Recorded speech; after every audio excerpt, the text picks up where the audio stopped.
lugar donde inesperadamente, a partir del año 2002 más o menos, comencé a transitar por un trabajo que tuve durante más de 15 años en esta zona de Ensenada.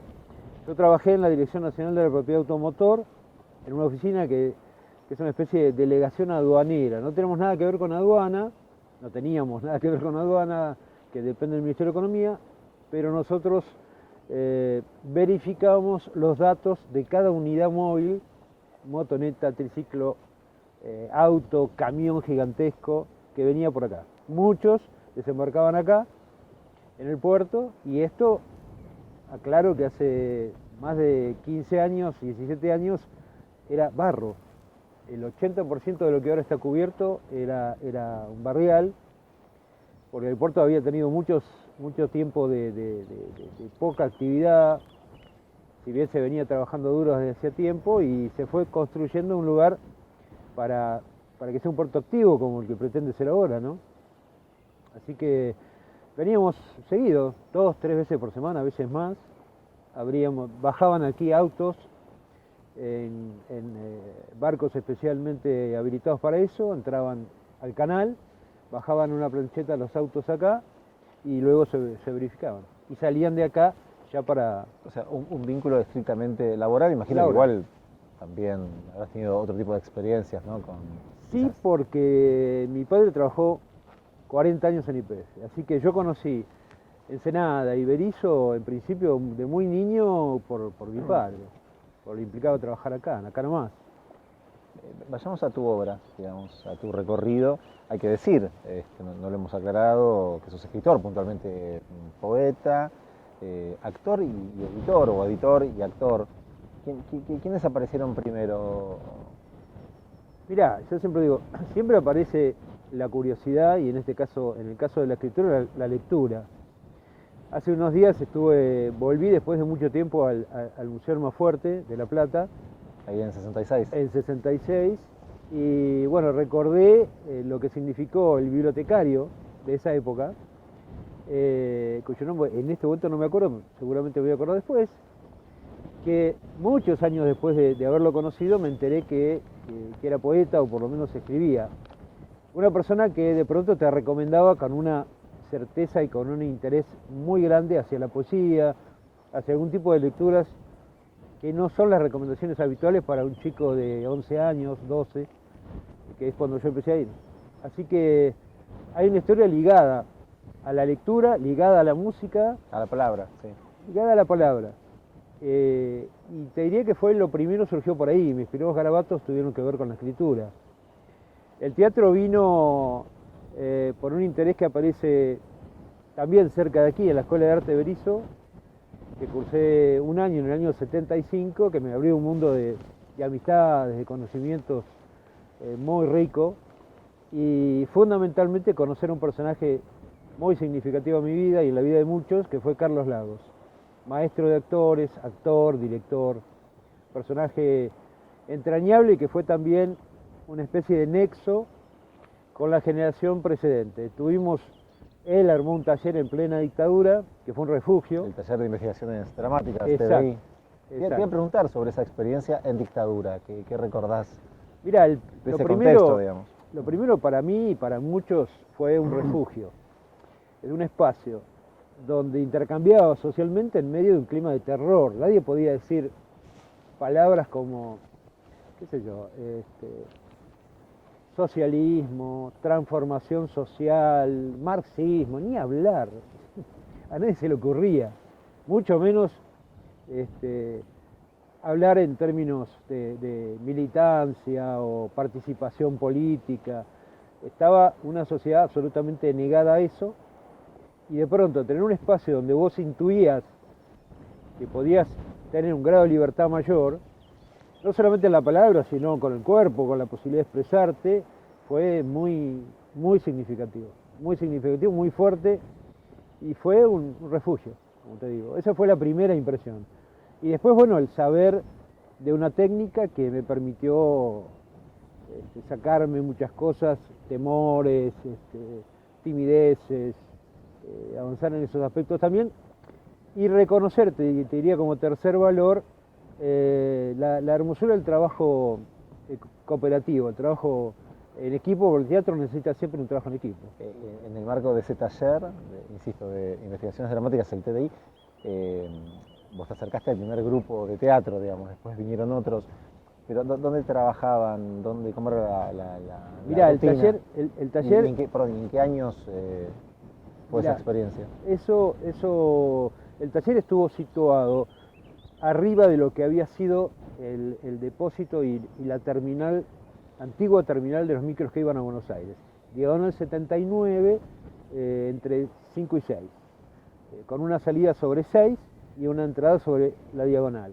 Arriba, eso estaba ya en aquella época, año 77, estaba cerrado absolutamente la entrada por diagonal, había un depósito de auto, un estacionamiento sobre 6, y en un primer piso que funcionaba, parecía un sótano en realidad, pero un primer piso, funcionó el taller de investigaciones dramáticas, desde el año 77 hasta entrados los años 80, y ya sí, 85, 86. Yo estuve desde el 77 hasta el 81 aproximadamente, allí. Allí hicimos las primeras experiencias, muestras, y ya te digo, circuló muchísima gente que de alguna manera después tuvo que ver con los espacios de resistencia cultural que empezaron a aflorar cuando se empezó a venir abajo la dictadura, ¿no? Después de Malvinas. ¿Te acordás de algún nombre emblemático o algunos nombres? Mirá, imagino que varios. Yo te puedo decir que desde los primeros redonditos que pasaron alguna vez por allí, no a tocar, pero sí a filmar algún corto, hacer alguna cosa. Un clima de época, ¿no? También. Clima de época, sí. Hasta, bueno, gente que después, la mayor parte de los casos, circuló por Buenos Aires. Me acuerdo de Gastón Carballo, un actor que lamentablemente murió muy joven, que tuvo un paso muy intenso, muy fugaz por la televisión y el cine en los primeros 80, fines de los 80 en Buenos Aires. Me acuerdo de, bueno, Mario Bedoya, que no sé por dónde anda ahora, pero tuvo un paso importante por el teatro en España. Estrenó muchas obras de Sanchís Sinisterra, una especie de prócer del teatro español. Y bueno, mucha gente que pasó por el taller y continuó distintas trayectorias.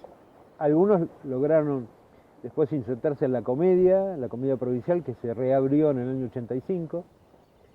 Me acuerdo el caso de Hugo Márquez, Jorgito Pérez Escalá, que son amigos y que nos hemos visto con cierta periodicidad, y mucha gente que siguió dando vueltas aquí o en Buenos Aires, ¿no? Después de esa experiencia, vos te acercás a otro grupo, donde, corregime, está Kiko. Claro, en realidad... ¿O hay una continuidad? ¿Cómo es ese proceso? Porque, perdóname, estás en dos obras. En los 80 participaste de dos obras súper importantes, o las que yo recuerdo por lo menos en este momento, Wojciech y Vincent y Los Cuervos. Sí. Claro. Bueno, Kiko había hecho un curso. Kiko venía de la carrera de cine cerrada por la dictadura, de todo un grupo de gente donde estaba, por supuesto, el Chino Ballina, mucha gente que ha pasado por el puerto también, y que conservó esa memoria, esa necesidad, por suerte, después recuperada. Pero en aquellos años Kiko había hecho algún curso con Carlos Lagos, y propuso a un grupo de actores que veníamos trabajando en el TID hacer una obra, un montaje. El primero de ellos, Wojciech, Historia de un soldado. Así que de alguna manera fue una continuidad de lo que venimos haciendo con el TIR, y también un desprendimiento, porque hubo algunas disidencias, como suele ocurrir, y nosotros nos constituimos ya en una especie de cooperativa independiente, con un proyecto independiente que tenía que ver con desarrollar la obra integralmente. Quiero decir, ensayábamos de lunes a viernes, los sábados y domingo por medio, para darte una idea del nivel, durante prácticamente 6 meses. Una locura absoluta, propia de aquella época, porque además no había cartelera teatral en la Ciudad de La Plata, había muy pocas cosas. Me contabas, claro, fuera de cámara, ¿no? Cómo era el procedimiento de conseguir afiches y poder colocarlos, ¿no? Claro, yo te decía, logística. Recuerdo imágenes pleno año 81, la dictadura para nada estaba derrotada, y Jorgito Pérez Escalá, que ya había sido y era maestro, se había recibido de médico, ya tenía sus primeros hijos. Recibido de médico, mirá vos, sí. No me acuerdo de eso. De pronto, 7 de la mañana, un día como hoy, fresquito, digamos, pegando carteles en 7:32, carteles tipo circo, que había en ese momento muy pocas imprentas que los hacían porque no había actividad cultural, y sin embargo habíamos conseguido una, y Jorge pegando los carteles de Boisek, así, o con él también, yendo a lo que era Artola, una casa y carpintería gigantesca en 7 y 64, a llenar bajo una tolva bolsas de acerrín para lograr una zona de trabajo donde después finalmente montamos Boisek, ¿no?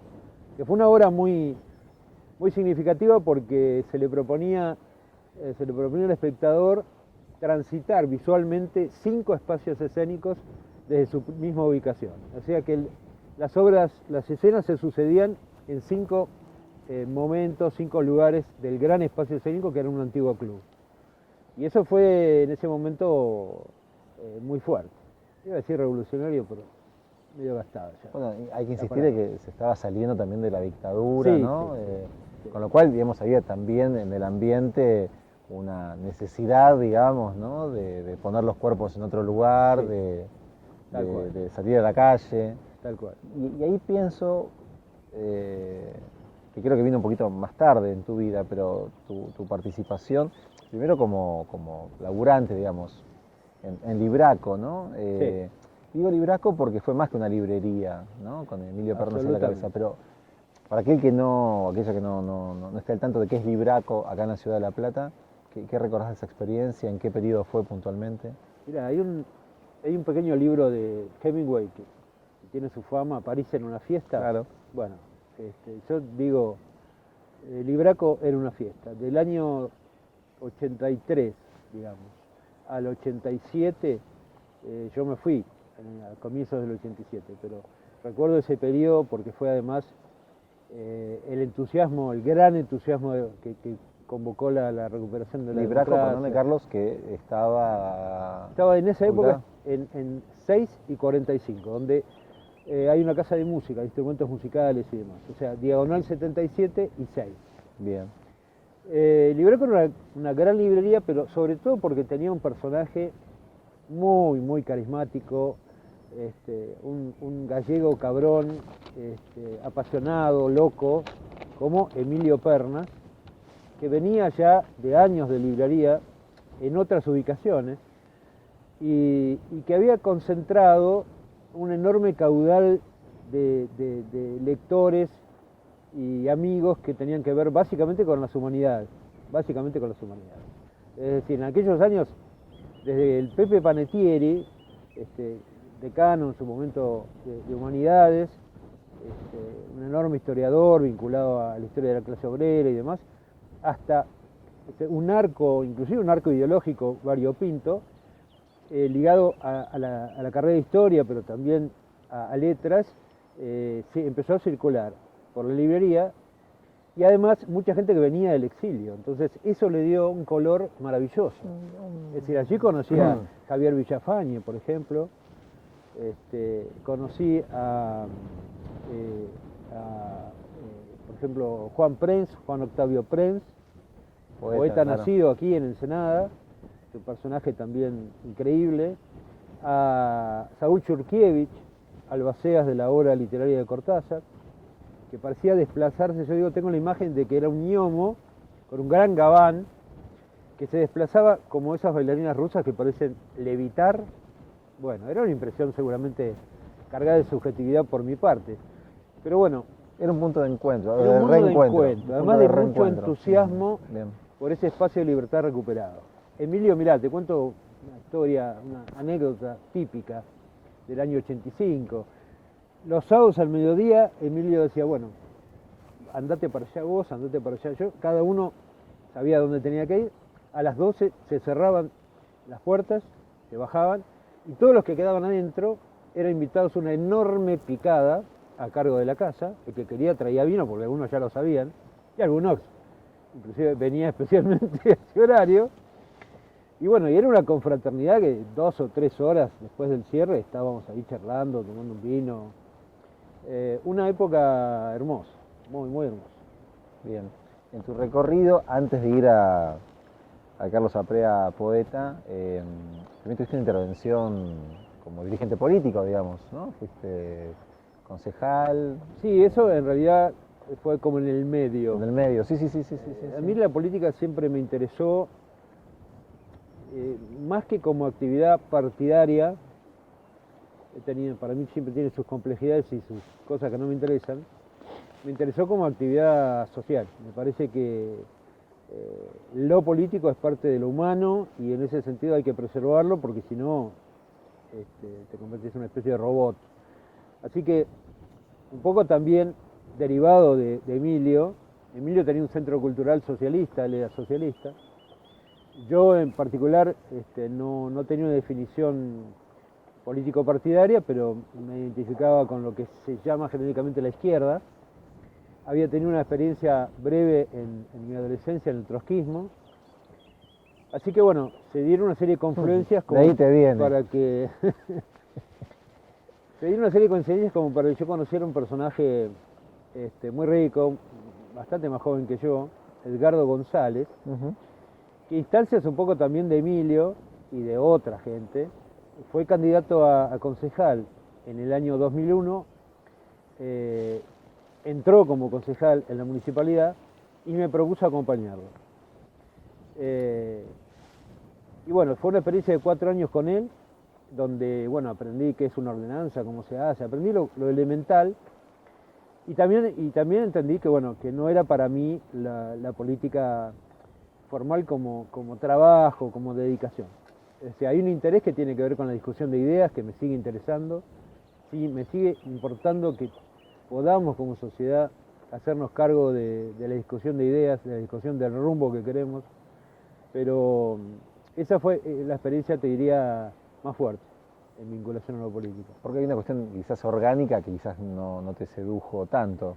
Porque además, ¿no? Es muy complejo, digamos, lo que sería la renovación de ideas, la incorporación de nuevas ideas en términos de una estructura formal, legal, que está muy anquilosada y que implica ritos, un poco lo que pasa con las iglesias. Yo creo en la religiosidad popular, yo no creo en las iglesias, pero creo y me emociona la religiosidad popular. Pero cuando el rito, cuando lo formal ahoga lo auténtico, estamos en problemas. Y por otro lado, en términos políticos es necesario que haya un elemento muy fuerte que tiene que ver con la circulación de ideas en todo el pueblo. No podés pretender, no te digo que todo el mundo tenga que entender economía a fondo ni la teoría de la relatividad, pero sí tener una idea de cuidado de los valores fundamentales para convivir, y no estamos en problemas. Y eso me parece que es un déficit que nunca lo pudimos superar hasta ahora. Vale aclarar que estamos en problemas, ¿no? En estos momentos. Estamos en problemas. Pero viste, yo creo que los problemas nunca caen del cielo. No son las fuerzas del cielo o del infierno en este caso. Hay también cuestiones que vienen desde el fondo de la historia y denotan el fondo de los últimos años también. Entonces, está bueno cuando podemos poner todo sobre la mesa, no para, vuelvo a lo formal cristiano, no para golpearse el pecho y decir por mi culpa, pero tampoco absolutamente lo contrario, yo no tengo nada que ver. Me parece que son dos posiciones, no sirven para un carajo. Cambiando el ángulo de la conversación, vayamos a tu poesía ahora. Tu primer libro es del año 99, ¿no? La Intemperie. Sí, el primer libro lo publiqué en el 99. Que ahí, por cierto, nos conocimos. Ahí yo tendría que haber aclarado al principio que somos amigos, digamos, por una cuestión de ética periodística. Así que conozco bastante tu recorrido, pero sí me interesa, por supuesto, que lo cuentes vos. ¿Ya tenías cuántos años? Me hice ese cálculo. Y tenía 30 y pico. 30 y pico, ¿no? 34 para 35. Año 1999. ¿Por qué tu primer libro a los 30 y pico? Sí. Habitualmente, no hay una regla por supuesto, pero habitualmente llegan antes los primeros Sí. libros. Bueno, ¿cómo llegaste a ese libro? ¿Cómo retomaste la escritura? Porque entiendo que durante un tiempo no habías escrito demasiado. En realidad, mira, los primeros intentos de publicar algo aparecieron por interpósitas personas. Mis primeros poemas publicados fueron, por ejemplo, en Talita, una revista que dirigía... Dirige, creo, el amigo. No la Talita de José María Palabó, que perdón. es una editorial. No, Talita fue una revista cultural que dirigió el Chino Ballina, Tenés razón. que tenés dirigió razón. Lombardía, Guillermo Lombardía, enorme poeta, Guillermo Lombardía, lamentablemente fallecido. Estaba Daniel Dalmaroni, bueno, había un seleccionado de jóvenes que por los años 80, 81 más o menos también surgió Talita, si no me equivoco. Bueno, allí apareció un primer poema mío y yo venía ya escribiendo. Te diría de los 20 y pico ya venía escribiendo. Lo que sucede es que mi capacidad o mi posibilidad de volcar cuestiones personales estaba metida en el teatro. Sobre todo por esa cuestión de trabajo grupal, de entusiasmarme con el pequeño colectivo que significaba la obra.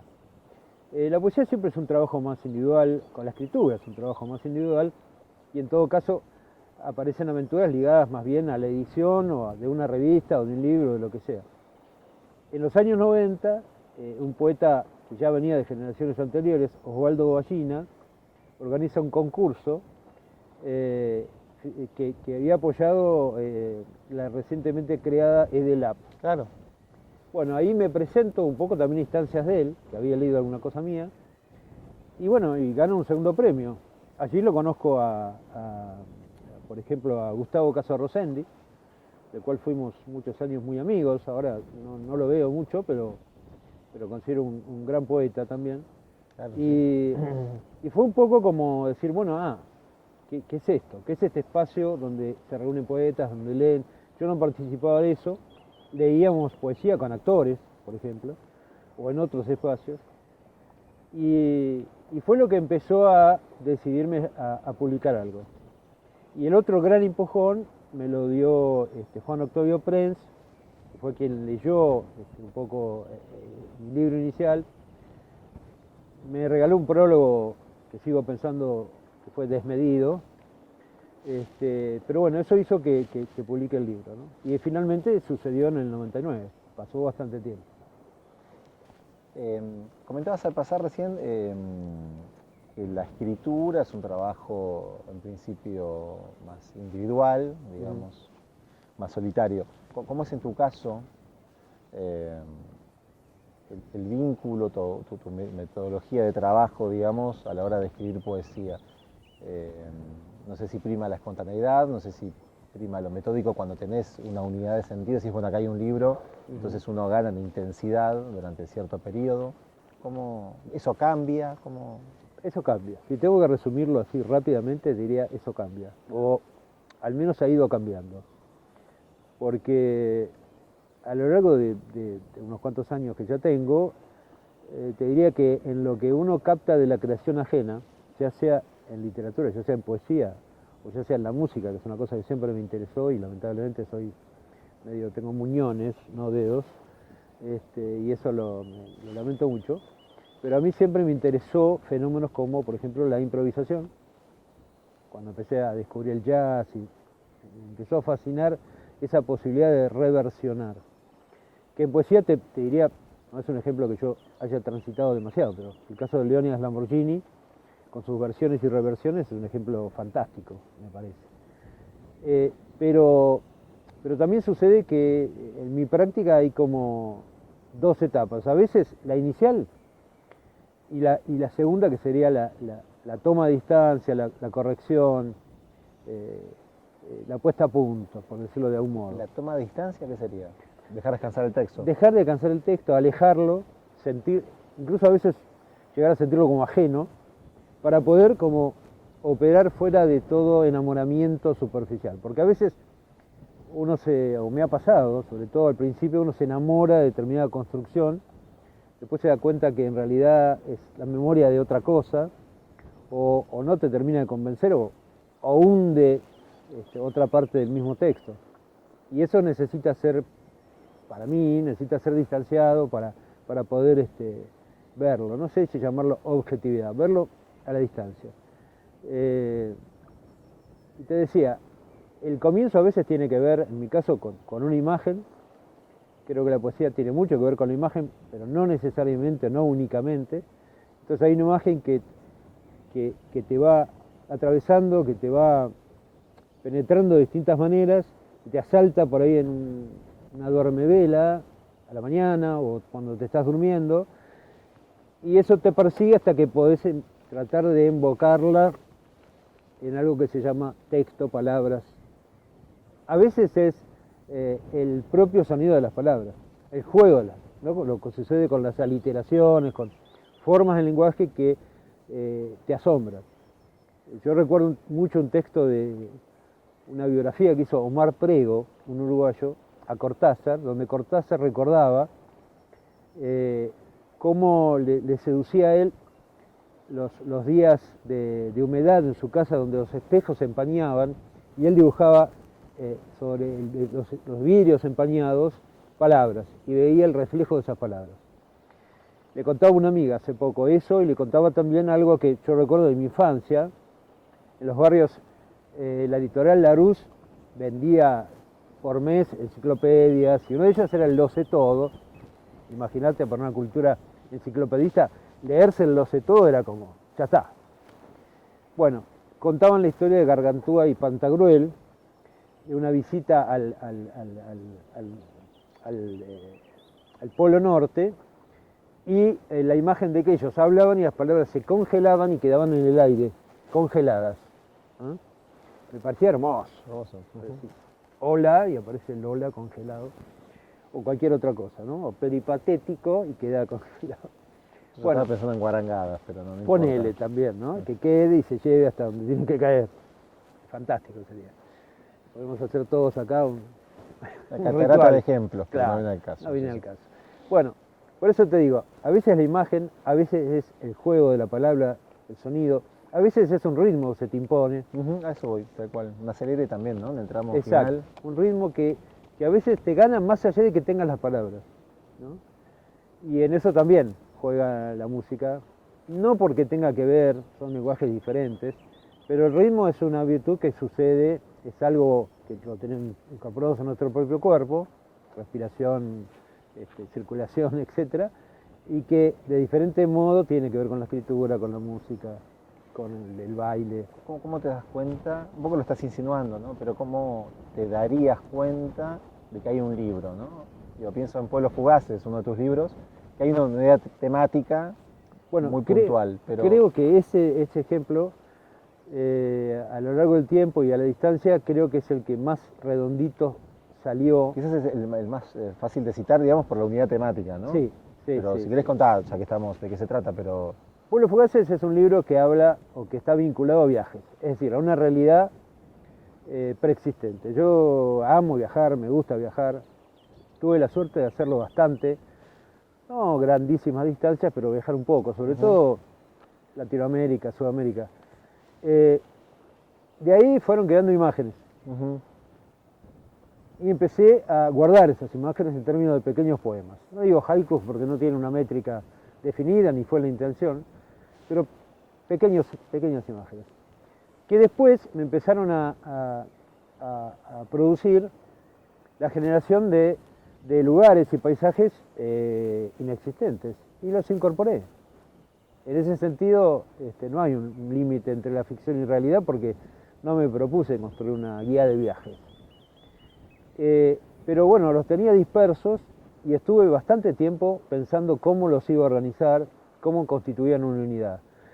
Y bueno, me pasó que en una especie de duermevela, como dije antes, me apareció la necesidad de un personaje. Imaginé uno de esos viajeros ingleses o galeses que recorrieron en el siglo XVIII y XIX el país, en este caso Radcliffe, y apareció como quien le daba unidad al libro, que se fue dividiendo entre pueblos de llanura, pueblos de montaña, pueblos de río y pueblos de mar. Y eso me permitió una unidad, buscarle una unidad, un ordenamiento y una unidad al libro.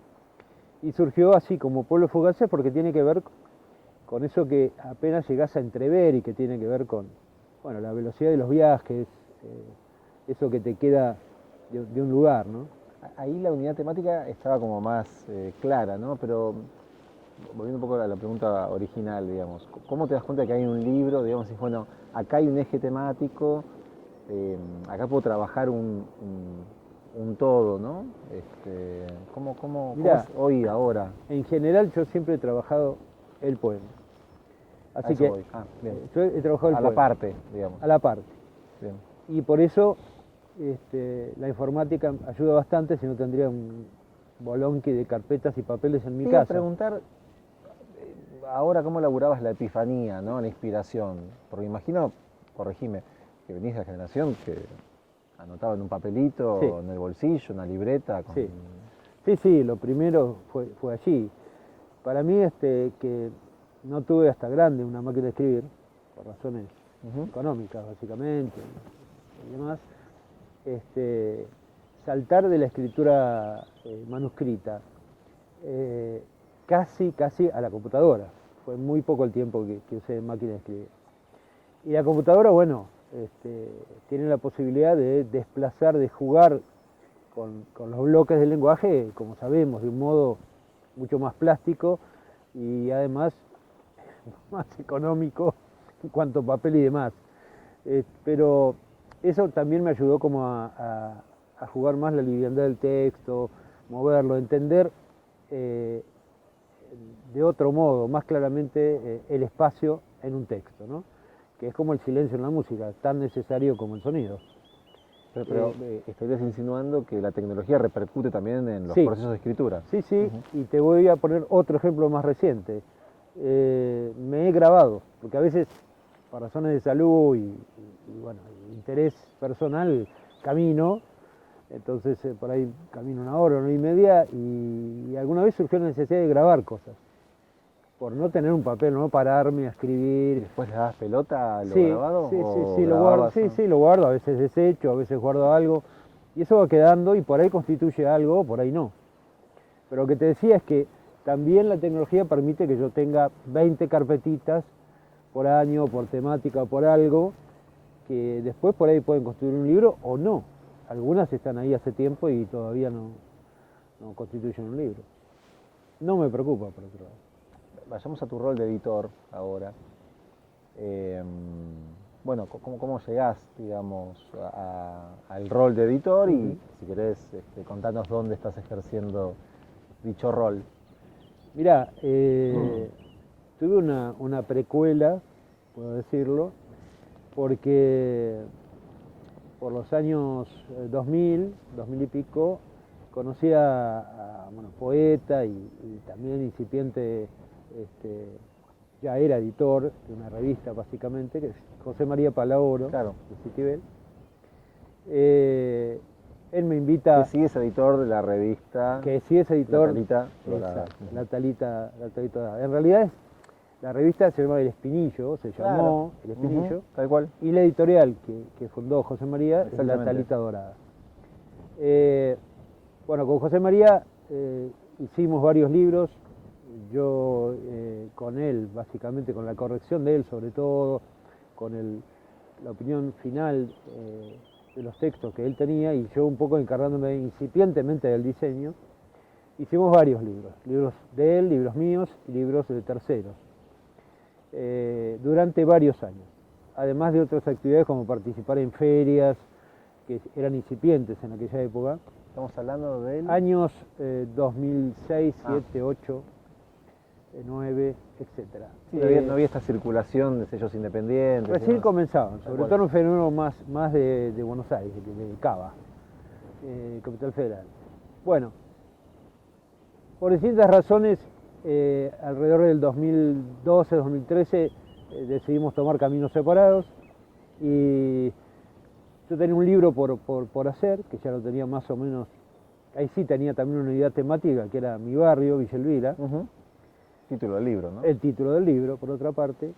Y se lo propuse a un grupo de jóvenes que había conocido a través de mi hija Inés, mi hija menor, que también escribe, participó de algunas revistas culturales, políticas. Y bueno, les ofrecí hacer el libro, si les interesaba, y además ellos me dijeron que sí, y además me invitaron a ser parte de una editorial que se llama Pixel, o Pixel Editora, y que bueno, entré como con la idea de hacer un libro y bueno, y hoy día, después de más de 10 años, soy uno de los dos que está a cargo de esta editorial y bueno, comencé por el año 18 más o menos a plantear yo algunas ediciones y durante la pandemia prácticamente fui el que quedó a cargo de editar. ¿Cómo puedes resumir el proceso de un editor Mirá, platense, sí, local? mirá,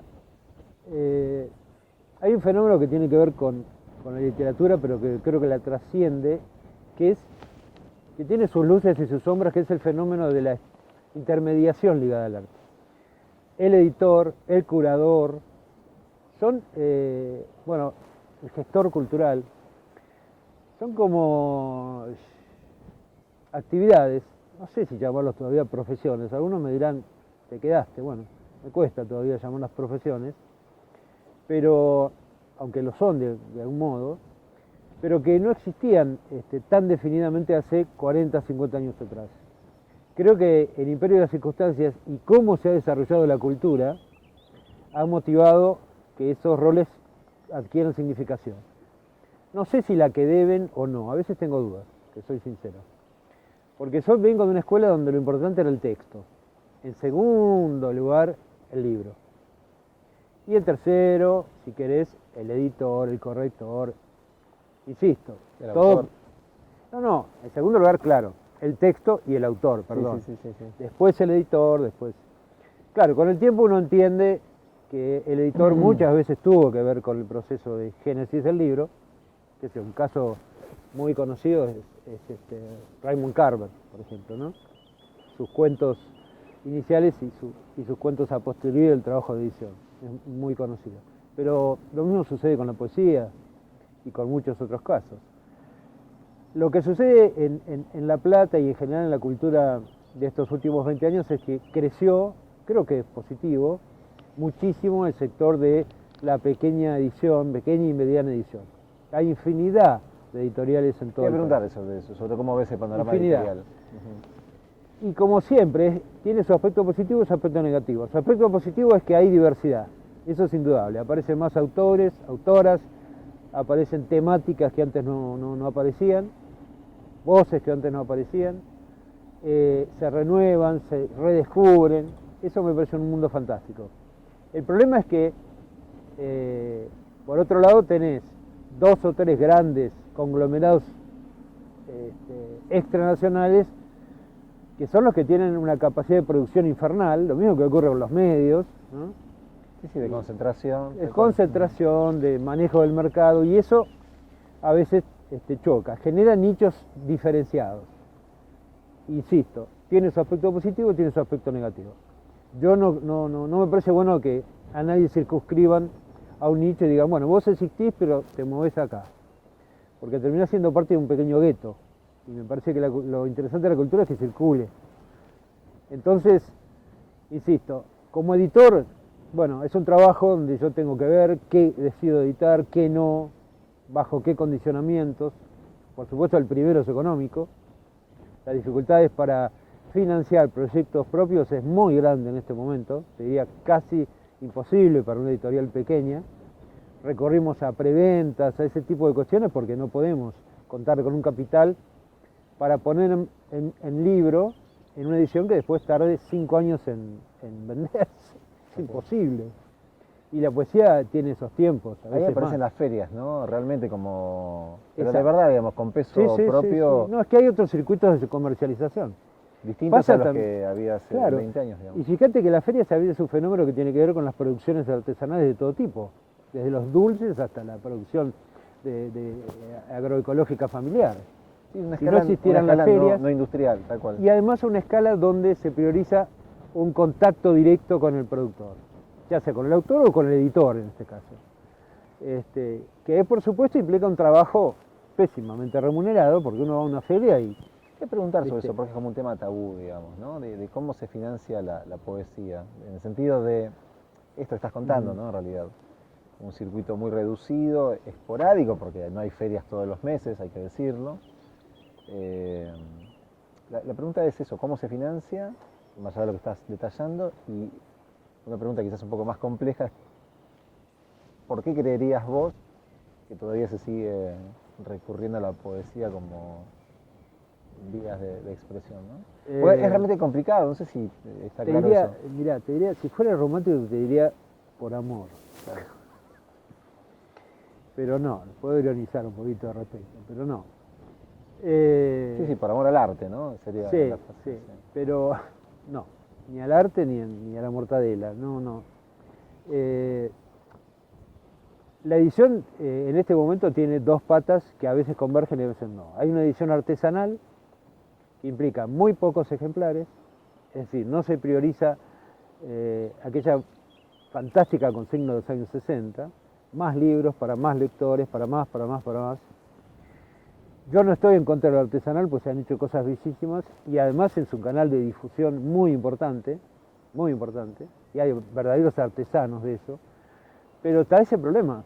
Una cosa es hacer 200 ejemplares, que por supuesto es una edición pequeña, y otra cosa es hacer 30 ejemplares artesanales. Digo, claro, a veces las redes pretenden hacer lo que no hace el propio libro, y yo no estoy demasiado convencido de que sirva eso. Sirve para difundirla al editor, pero al texto en sí, un poquito, un poquito. Sobre todo al libro como obra completa, por ahí un poema o dos. Pero bueno, al mismo tiempo que circulan estos dos tipos de edición, donde la otra, la llamada industrial, por supuesto es más cara, y se financia ¿cómo? La financia el propio autor, la cofinancia con el editor con distintos tipos de estrategias, o muy ocasionalmente la financia el propio editor. Nosotros hemos tenido la posibilidad de que, gracias a la política editorial que viene desarrollando la provincia, en alguna oportunidad nos ha hecho compra de más de 10 ejemplares, 100, 200 ejemplares, y la verdad que no nos fuimos de vacaciones con ese 100, dinero. 200 ejemplares, ¿no? Podemos subrayar esas No, no, cantidades. 400 fue Bueno, en un momento. 400, 400 digamos. fue Sí, la sí, sí, mayor. sí. Y no estamos hablando de 20.000 unidades. No, no, claro. No, no, y además no nos fuimos de vacaciones, podríamos haber alquilado un departamentito en la costa. No, decidimos editar a gente que nos interesaba editar y que no tenía dinero para editar y que para nosotros tenía que estar editado. Y entonces, bueno, nos dio una satisfacción y un enorme capital moral, digamos, y simbólico, ¿no? Enorme. Del otro no, del otro no quedó nada, pero quiero decirte, son estrategias, vuelvo, artesanal, lo pequeño industrial, son estrategias que permiten por lo menos las circulaciones. Y la otra gran estrategia sucede, casi te digo, naturalmente, porque en una ciudad como La Plata, pero en otras muchas ciudades, circulan grupos de lectores, asombrosamente. O sea, gente que en lugar de reunirse a jugar al truco, que no es una actividad que desprecie, se reúnen a leer y escucharse. Entre ellos o a convocar autores que no son del lugar. Me pasó hace poco, editamos a una joven poeta de Punta de Indio, un lugar donde yo hacía mucho tiempo que no iba, y cuando presentamos el libro allí me encontré con una comunidad de más de 40 personas escuchando la presentación, que fue muy literaria, si bien un poquito de música, en una biblioteca de información que la van a inaugurar dentro de poco, una biblioteca popular, y con grupo, debo decir, claramente una mayoría notable de mujeres, que se reúnen a leer. Estoy hablando de Punta Indio, una localidad con mucho menos de 10.000 habitantes. Y esto sucede en muchos lugares. como también hay gente que se reúne a leer y discutir filosofía, me consta. Y acá nos encontramos, bueno, ¿y cómo articula esto? No sé cómo articula, pero a mí me pone muy bien que sucedan estas cosas, porque me hace pensar que, bueno, que en la generalidad de males en que estamos metidos hay fueguitos, ¿no? Hay resistencias de distinto tipo. Pensaba en resistencias y en que no todo está perdido. Exacto, exacto. Bien, ¿el catálogo de Pixel ahora tiene qué cantidad de autores, autoras, más o menos? Más o menos 60 y pico, Yo 70. te iba a decir 40 y pico, mirá. No, un poco más, un poco más. También algunos estoy hablando también de autores que participan de antologías más que con obras propias. Claro. Pero bueno, armamos una antología en pandemia que la pude armar con un poeta italiano que anduvo y suele andar bastante por Sudamérica y particularmente por Argentina y El Plata, Roberto Pasquali, que bueno, somos de la misma generación, además él está enamorado desde hace muchos años de Latinoamérica, vino a colaborar como técnico agrario con la Revolución Nicaragüense una vez que la Revolución se consolidó, y empezó a hacer una obra de grabación de poetas en lengua castellana, en español, y sumó otro trabajo de otro italiano allá y armaron un registro que se llama La Voce Regina, la voz reina, está en internet, y congrega voces, ha logrado grabaciones hasta de César Vallejo o de Borges, hasta poetas de nuestra generación y más chicos también. Un enorme trabajo, un tipo macanudo, muy preocupado también por la situación nuestra, la situación de Europa, que también es terrible. Y con él armamos una antología en pandemia. También surgió porque estábamos intercambiando poesía y dijimos, ¿por qué no hacemos un libro? Primero salió una versión digital gratuita y después, como nos gusta el libro de papel, hicimos una preventa que nos permitió hacer una edición. Seguís prefiriendo, ¿no? El papel, sí, vos. Sí. No soy ludita, quiero decir, no me parece que haya que destruir la lectura. Y admito que tiene algunas cosas interesantes. Pero, qué sé yo, abrir el papel. Para no desvirtuar el resto de tu respuesta, y ahora hay otra antología. Sí, ahora Julián Axat, que está haciendo bastante ruido. Hay textos muy buenos en esa antología. Sí, inclusive hay algunos que no son poetas. Y incluso colados. No, pero ¿qué tal esa antología? Mirá, es una que antología... se titula, ¿no? Hay que decirlo. Sí, es una antología que presentamos hace muy poco, en mayo.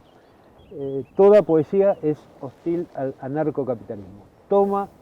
El título es parte de un verso de Juan Gelman, toda poesía es hostil al capitalismo, adaptado a nuestra realidad. Fue una especie de grito, de llamado. Es un libro urgente, no hay que decirlo, sí, se editó rápidamente. Exacto. La idea también fue perentoria, es decir, no es una antología que surja de un trabajo de años ni nada por el estilo. O sea, tiene sus carencias y debilidades también en función de eso, pero también dos grandes cuestiones. Por un lado, es una antología con una gran diversidad, un arco ideológico bastante grande, por supuesto, creo que el 100% opositor a esta realidad gubernamental y sobre todo social que estamos viviendo, pero también amplio en el sentido generacional, muy amplio, y lo que me resultó más atractivo a mí, cuando empecé a ver su contenido, su selección, tiene un espacio territorial muy grande. Hay más de 15 provincias argentinas, poetas de 15 provincias argentinas, del norte al sur. Hay poetas de Chile, de Brasil, algunos afincados en Estados Unidos. Hay una gran diversidad y lo que implica también una diversidad de miradas, de puntos de vista. Y por supuesto esto tiene que ver con enorme trabajo, primero de convocatoria y después de selección que hizo Julián Axat. A él me estaba refiriendo, que bueno, ya ha generado otras antologías importantes. La Plata Spoon River en el 2013 como consecuencia de la devastadora inundación que sufrimos. donde también convocó a una cantidad de actores, en ese caso para dar vida tomando el nombre de los fallecidos, dar vida a eso que no pudieron decir, a esa voz que fue ahogada. Y creo que fue muy importante. Y después, si Hamlet duda, una antología vinculada a la generación de hijos, él fue parte de Hijos La Plata, y también hijos de desaparecidos, pero además otros poetas de la misma generación, básicamente, también armando un texto, un conjunto de textos que me parece muy significativo para entender lo que se sí, una mirada generacional, exacto. Guillotina de por medio, pero bueno, ya charlaremos dentro de un momento, ¿no? No, con una mirada crítica sobre ese corpus que podría denominarse la poesía de los 90. Julián salió un poco a discutir eso. Sí. Y a mover el avispero, ¿no? Que le sale bastante bien. Sí, sí. Yo inclusive no tengo una mirada idéntica con respecto a la poesía de los 90, la tengo más matizada. Creo que además uno de los problemas más graves que tenemos con la poesía, que después trasluce en la política, es la facilidad que tenemos en poner alambrados, ¿no? Que después, cuando pasa el tiempo, te das cuenta que la realidad te lo corrió y vos quedaste a veces de un lado, no sé si equivocado, pero al menos en Orsay. Entonces, sobre todo en el arte, sigo la vieja consigna, no sé si trotskista o marxista o de qué, de toda la libertad para el arte. Una frase que recuerdo de Albert Camus, de una vieja revista que se publicaba en los años 60, Eco Contemporáneo. El artista es testigo de la ley, es testigo de la carne, no de la ley. Por eso... el artista es testigo de la carne, no de la ley.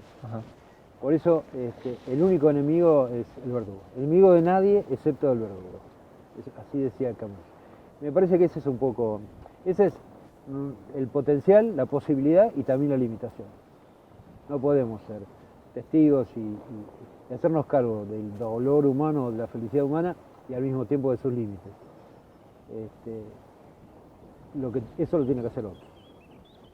Los políticos, los abogados, los sociólogos, los contadores, etc. Eso es un poco lo que creo. Para ir cerrando, te quería preguntar, y no sé si preguntarle al Carlos Aprea, actor, poeta o editor, digamos, en qué estás trabajando actualmente, si estás por estrenar algo, publicar algo, editar algo. Mirá, por un lado estamos muy atareados en la conformación de la cooperativa con Mística, que va a agrupar todos los proyectos que venimos trabajando hace mucho tiempo en el mismo sitio, en la esquina de 6 y 59. La librería Malicia, los 4 editoriales que trabajamos allí, la distribuidora, etc. Eso nos está llevando tiempo, esfuerzos, pero por otro lado tengo ya muy cerca la presentación de un libro hermoso de una gran poeta argentina que hace mucho tiempo vive en Francia, poeta, traductora, ensayista, Roxana Páez. Claro, sí. Campo, Libro y Encierro, un libro que contiene algunas derivaciones vinculadas a la pandemia, reflexiones que de un modo quizás más evidente que en otros de sus textos tiene que ver con lo social y lo político, y un trabajo sobre la lengua fantástico. Bueno, lo esperamos presentar en la primera quincena. Es un texto que a vos como editor te genera orgullo, digamos, ¿no? Que sí. Es quizás lo que justifica, ¿no? Exactamente. Un trabajo que venimos planteándolo desde hace 5 o 6 meses, con idas, vueltas, correcciones, además con situaciones visuales en la edición, hay lo que serían los antiguos caligramas, ¿no? Juegos visuales con los textos. Y por otro lado, hay una gente amiga que está desarrollando un proceso de producción artesanal, Volcán de Agua, creo que vos conocés algunos de sus integrantes. Y bueno, les he dado un próximo libro mío que lo quiero publicar así en una edición artesanal, sería la primera vez que lo hago, Un texto más vinculado a poesía, pero más vinculado a, bueno, finitudes de la vida, cuestiones de lo que uno va considerando como esencial. Se llama Tierra Inestable, o se va a llamar Tierra Inestable. Tierra Inestable. Tierra Inestable. Y bueno, está ahí en proceso, en gateras, digamos. Para cerrar, y siendo un poco esto de la Tierra Inestable, bueno, el año que viene cumplís, corregime, 75 pirulos, ¿digo bien? No, 70. Perdón, 70 años el año que viene. Diciembre del próximo. De 2025. Sí. ¿Aparecen algunas conclusiones, certezas después de ese recorrido? Sabías que iba a preguntar eso. Mirá, no me digas que te sorprendo. No. Mirá, primero... Y es una pregunta legítima porque quiero saber cómo es, digamos, porque hasta ahora nada. No, yo también sí quiero seguir sabiendo cómo es. Los 75, los 80. La primera certeza, en la vida es lo mejor que tenemos, como dijo un enorme poeta hace mucho tiempo. Sigo pensando lo mismo. Y además es lo mejor que tenemos cuando te contagia el entusiasmo propio y el ajeno. Por eso a mí me entusiasma el trabajo colectivo, sobre todo cuando sucede eso. Como me entusiasma el juego en equipo, me entusiasma más el fútbol que el tenis, por ejemplo, un ejemplo tonto. Esa creo que es una certeza. No tengo muchas otras certezas. Quizás una certeza sea la necesidad de no quedarte demasiado en la certeza, no estancarte demasiado en la certeza. Por supuesto, otra certeza es que es imposible escapar a la nostalgia, pero es conveniente no embarrarte en la nostalgia. Te pongo un ejemplo, si querés, de todos los días. Me cuesta mucho aceptar las últimas camadas musicales. Me cuesta mucho. A mí me gusta mucha música, mucho tipo de música. Pero no soy quien para decirle, mira, no hagas trap, no hagas esto. No lo sé. Sigo pensando que mañana es mejor, como decía el enorme Flaco Espineta. Pese a todo y pese al momento negro que tenemos. Mañana es mejor porque no habría trap en ese mañana, eso estás insinuando. No, porque puede llevar en otra cosa y en otra comprensión, ¿viste? ¿Qué sé yo? Bien. O sea, la generación de nuestros padres, cuando empezó el rock, se querían matar. Yo tenía un tío que era muy leído, había armado una biblioteca popular, había leído Ingenieros, y decía, esta porquería del rock, decía en el año 70, y yo estaba maravillado. Y lo creía mucho mi tío. Pero decía, ¿cómo puede ser tan cerrado, por no decirlo? Igual con el trap, convengamos que es un montón. Bueno, claro. Dicho con cariño a las nuevas generaciones. Sí, pero ¿qué te dice que puede evolucionar a otra cosa? No sé. Te estás riendo. Trap. Estás autoconvenciendo. Bueno, Sí. Carlos, un placer. Obviamente da para seguir charlando horas más, pero vamos cerrando. Gracias en serio, un placer. Gracias a vos, a toda la gente de la producción. Está lindo estar acá, pese al fresquito. Este es un espacio además para conocer, creo que la gente tiene que conocerlo, que tenemos un puerto. Es importante, a veces no lo dimensionamos. Bien. Así que estoy contento, y estoy contento de estar en Ensenada. Bien.